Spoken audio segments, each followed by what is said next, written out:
최근 김병호 충북도 교육감이 교육 관계자 등 3명, 여기에 그의 수행비서와 운전기사까지 모두 6명을 대동해 같은 식당에서 식사를 한 것으로 확인됐습니다. 일반 시민들이라면 5인 이상의 모임을 금지하는 방역수칙 위반으로 과태료를 물어야 할 상황인데요. 교육청은 문제될 게 없다는 입장입니다. 무슨 근거로 위반이 아니라는 건지, 또 이에 따른 논란의 여지는 없는지 황정원 기자의 단독 보도로 전해드립니다. 지난 22일 오후 청주 한 식당 입구입니다. 식사를 마친 뒤 김병호 충북교육감이 일행들과 인사를 나눕니다. 식당에서 나온 사람은 김 교육감을 포함해 모두 6명. 이날 김 교육감은 교육청 관계자 3명과 한 테이블에서 식사를 했고 나머지 2명은 그의 수행비서와 운전기사로 다른 테이블에서 식사를 마친 것으로 확인됐습니다. 자리를 나눠 앉았다 해도 같은 식당을 일행 6명이 이용한 것으로 5인 이상 모임을 금지하는 방역수칙 위반 소지가 높은 상황입니다. 누구나 오셨어요. 4분 두분 오셨어요.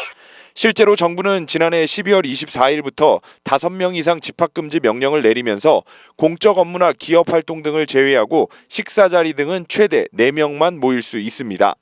이를 위반하면 이용자에게는 각각 10만 원 이하의 과태료가, 식당 운영자에게는 300만 원 이하의 과태료가 부과됩니다. 이에 충북교육청은 김 교육감이 가진 오차는 방역수칙 위반이 아니라는 입장입니다.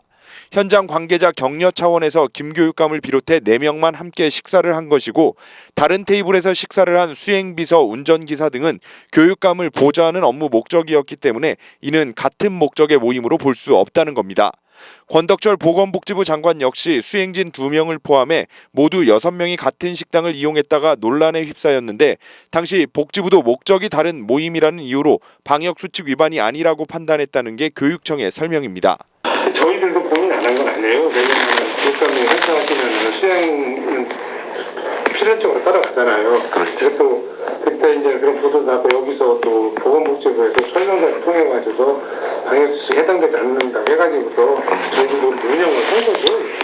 하지만 이는 모임의 목적을 자의적으로 해석해 방역수칙 위반 여부를 판단하는 것 아니냐는 논란으로 이어질 수 있는 상황입니다. 특히 코로나19 확산으로 학교 현장에 비상이 걸리면서 충북교육청이 소속 부서의 공무원 간 친목 목적의 모임을 금지하도록 복무 지침을 내린 상황에서 과연 적절한 처신인지 내부에서도 쓴소리가 나오고 있습니다. 참 아쉬움이 많습니다.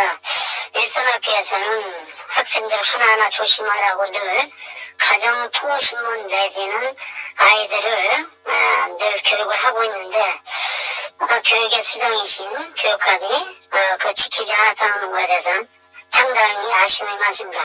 이런 가운데 충북도와 충북도의회, 청주시 등은 단체장이 동반하는 식사 모임이 4명일 경우 수행진들은 별도 다른 식당을 이용 중인 것으로 파악됐습니다. HCN 뉴스 황정환입니다.